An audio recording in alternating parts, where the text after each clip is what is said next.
નાણામંત્રી નિર્મલા સીતારમણે આજે સંસદમાં આવકવેરા સુધારા બિલ 2025 રજૂ કર્યું છે। આ બિલનો મુખ્ય ઉદ્દેશ 1961ના આવકવેરા કાયદાને વધુ સરળ અને કરદાતા મિત્ર બનાવવાનો છે। આ બિલ શુક્રવારે રજૂ થયા બાદ પાછું ખેંચી લેવાયું હતું।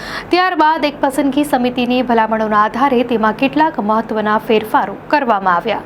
સંસદીય બાબતોના મંત્રી કિરણ રિજિજુએ જણાવ્યું કે આ બિલ જૂના બિલ કરતાં તદ્દન અલગ છે।